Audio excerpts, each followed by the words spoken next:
Hello everyone, welcome to Shivra classes. अभी हम लोग जो है प्राचीन इतिहास यानी एंशियंट हिस्ट्री को पढ़ रहे हैं, जिसमें कि लेक्चर 1 को हम लोग कंप्लीट कर चुके थे। आज जो है लेक्चर नंबर 2 है, जिसमें कि हम लोग लेक्चर 1 में आपके प्राचीन इतिहास के स्रोत के बारे में पढ़े थे।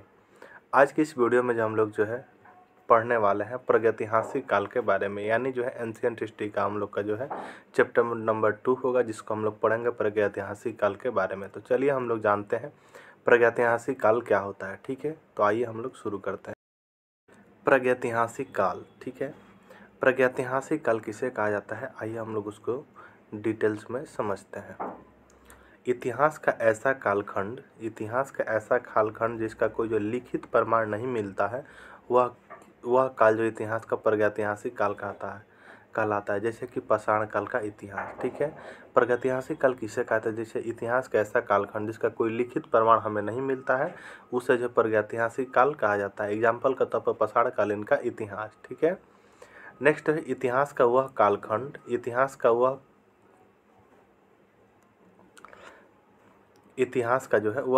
जिसका जो है लिखित प्रमाण उपलब्ध हो।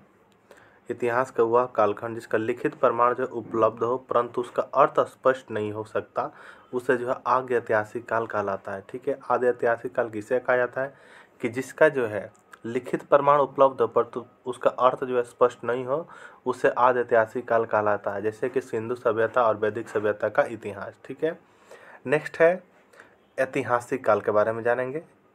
इतिहास का वह कालखंड जिसका लिखित प्रमाण उपलब्ध होता है और जिसका अर्थ अस्पष्ट होता है, उसे क्या कहते हैं, ऐतिहासिक काल कहलाता है। ऐतिहासिक काल किसे कहते हैं हमें कि इतिहास का वह कालखंड जिसका लिखित प्रमाण उपलब्ध हो और जिसका अर्थ भी स्पष्ट हो, उसे क्या कहते हैं, ऐतिहासिक काल कहलाता है।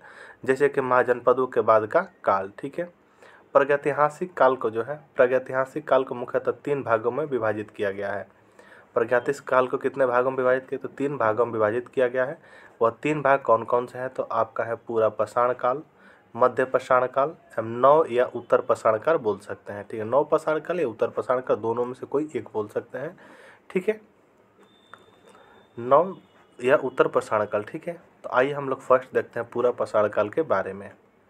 पूरा पाषाण काल जो है शासन कहता था 5 लाख से जो है 10,000 ईसा पूर्व तक। ठीक है, भारत में जो सर्वप्रथम पाषाणकालीन सभ्यता और संस्कृति के अवशेषों को सन 1863 ईस्वी में ब्रूसफुट महोदय द्वारा खोज की गई। किसके द्वारा, तो ब्रूसफुट महोदय द्वारा जो है पाषाणकालीन सभ्यता और संस्कृति के अवशेषों के सन 1863 में ब्रूसफुट महोदय द्वारा खोजी गई। ठीक है, इसको आप लोग याद रखिएगा क्योंकि इस क्वेश्चन को पूछा जाता है। ठीक है, पूरा पाषाण काल को जो 3 भागों में विभाजित किया गया है। पूरा पाषाण काल को कितने भागों में, तो 3 भागों में विभाजित किया गया है। कौन कौन, तो निम्न पूरा पाषाण काल एवं मध्य पूरा पाषाण काल एवं उच्च पूरा पाषाण काल। ठीक है, तो अब भाई हम लोग जो है निम्न पूरा पाषाण काल है और क्या, तो मध्य पूरा पाषाण काल एवं उच्च पूरा पाषाण काल है। तो हम लोग जो फर्स्ट निम्न पूरा पाषाण काल के बारे में देख लेते हैं इंपॉर्टेंट पॉइंट्स। निम्न पूरा पाषाण काल के स्थल जो वर्तमान पाकिस्तान के सोहन घाटी और महाराष्ट्र में पाए गए हैं। जो है निम्न पूरा पाषाण काल का जो स्थल है वर्तमान में कहाँ, पाकिस्तान के सोहन घाटी और महाराष्ट्र में पाए गए हैं। ठीक है, इस काल के लोग जो है कुल्हाड़ी कहा, तो निम्न पूरा पाषाण का लोग जो है क्या थे, कुल्हाड़ी या हस्त कुठार यानी हैंड एक्स या बिदरानी यानी क्लीवर या खंडक यानी गणासा का प्रयोग करते थे। कौन से काल के, तो निम्न पूरा पाषाण काल के। ठीक है, भारत में प्राचीन हस्त कुठारा सोहन घाटी से प्राप्त। भारत में जब प्राचीन हस्त कुठारा कहाँ से प्राप्त हुए, तो सोहन घाटी से प्राप्त हुए हैं।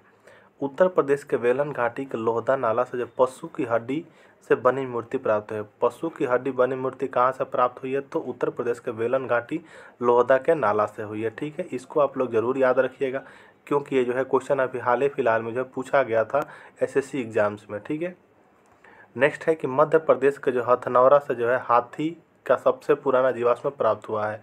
मध्य प्रदेश का हथनौरा से जो हाथी का सबसे पुराना जीवाश्म प्राप्त हुआ है।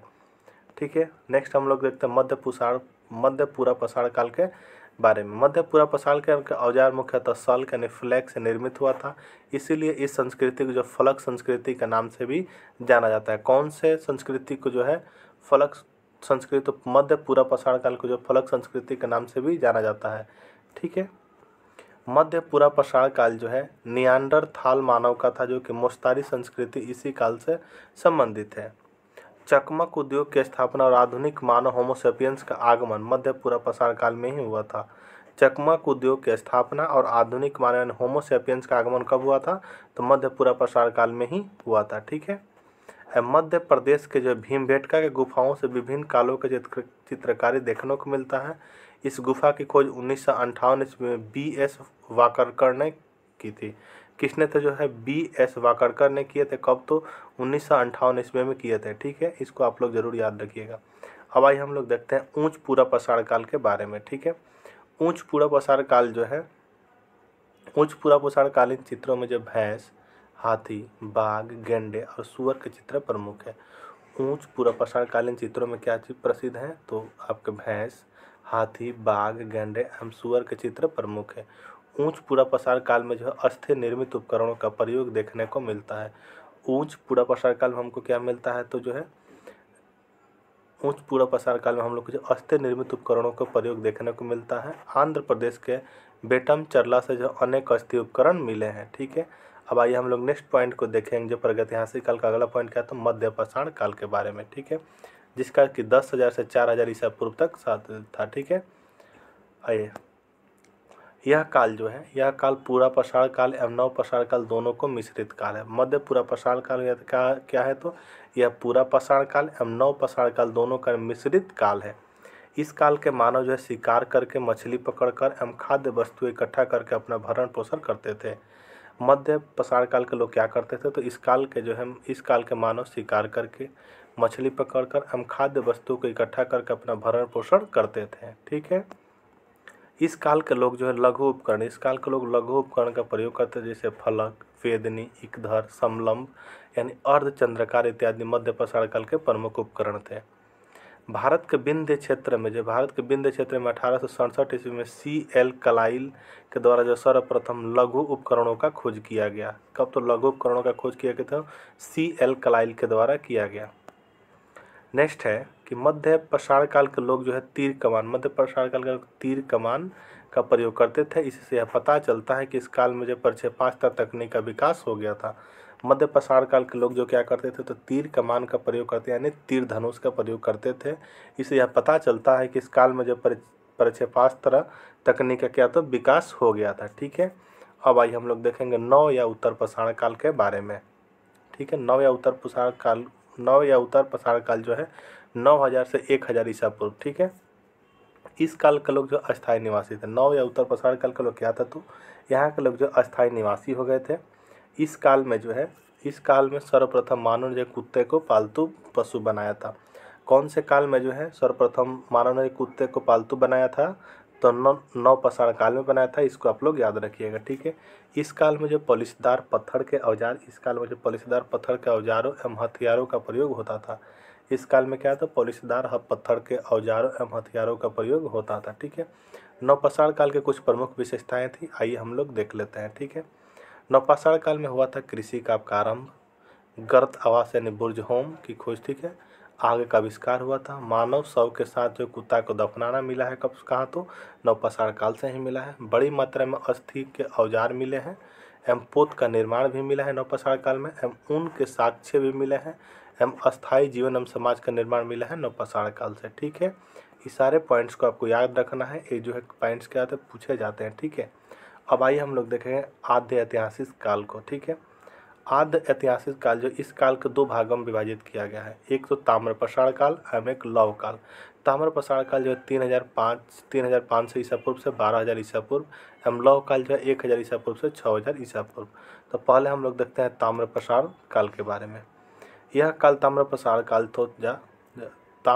काल था। यह काल जो मुख्यतः, यह काल मुख्यतः ग्रामीण संस्कृति की थी। यह काल क्या थे? तो ग्रामीण संस्कृति की थी। इसे क्षेत्रीय संस्कृति या कृषक संस्कृति और पशुचारिक संस्कृति के नाम से भी जाना जाता है। ताम्रपाषाण काल की जो मुख्यतः संस्कृति क्या थी? तो ग्रामीण संस्कृति थी, और इसे क्षेत्रीय संस्कृति या कृषक संस्कृति और पशुचारिक संस्कृति के नाम से भी जाना जाता है। ठीक है, ताम्रपाषाण काल के लोग जो तांबा और पाषाण पत्थर के साथ साथ प्रयोग करते थे। ताम्रपाषाण काल के लोग क्या? तो तांबा और पाषाण यानी पत्थर का जो साथ साथ प्रयोग करते थे। दक्षिण पूर्वी राजस्थान की संस्कृति को आहार संस्कृति कहा जाता है। आहार का प्राचीन नाम तंबावती होती है। ठीक है। सर्वप्रथम तांबा धातु का प्रयोग किया गया था और प्रथम कुल्हाड़ी बनाया गया था। इसका साक्ष्य तमिलनाडु के इसका साक्ष्य कहाँ से मिलता है? तो तमिलनाडु के जो अत्तिरंपक्कम से मिलता है। ठीक है। ताम्र प्रसार काल में जो अग्नि पूजा का प्रचलन था, और इस काल के लोग जो लाल मृद भांडों का प्रयोग करते थे। लाल मृद भांड आप नहीं देखे हैं, जो घड़ा नहीं बनता है उस टाइप का ही होता है। आप लोग सर्च करके देखिएगा तो आपको समझ में आ जाएगा कि लाल मृद भांड क्या होता है। ठीक है। ताम्र प्रसार काल में जो अग्नि पूजा का प्रचलन था और इस काल के लोग जो है लाल मृद भांडों का प्रयोग करते थे। ठीक है। तो अगर आपसे पूछे कि कौन से काल में जो है अग्नि पूजा का प्रचलन था, तो ताम्र प्रसार काल में था। ठीक है। इसको आप लोग जरूर याद रखिएगा और नव प्रसार काल के जितने भी पॉइंट पता है उसको आप लोग अवश्य याद रखिएगा। ठीक है। नेक्स्ट है कि ताम्र प्रसार काल में जो है धार्मिक संप्रदाय का प्रति वृषभ था और इस काल के लोग मातृ देवी का पूजा करते थे। ताम्र प्रसार काल में जो है धार्मिक संप्रदाय का प्रति वृषभ था और इस काल के लोग जो मातृ देवी की पूजा करते थे। ठीक है। अब आइए लौह काल जो है दक्षिण भारत में लौह काल यानी महाप्रसार संस्कृति के समकालीन था। दक्षिण भारत में जो लौह काल महाप्रसार संस्कृति के समकालीन था। उत्तर भारत में लौह काल के साथ साथ हाथ से बनाए हुए मृद भांड भी प्रचलित था। ठीक है। ये था लौह काल से कुछ इंपॉर्टेंट पॉइंट्स, इससे ज़्यादा कुछ पॉइंट नहीं था। तो अगर आपको वीडियो कैसा लग रहा है चैनल को सब्सक्राइब करके अवश्य बताइएगा। ठीक है। अगर आपको वीडियो पसंद आता है तो चैनल को सब्सक्राइब कीजिएगा।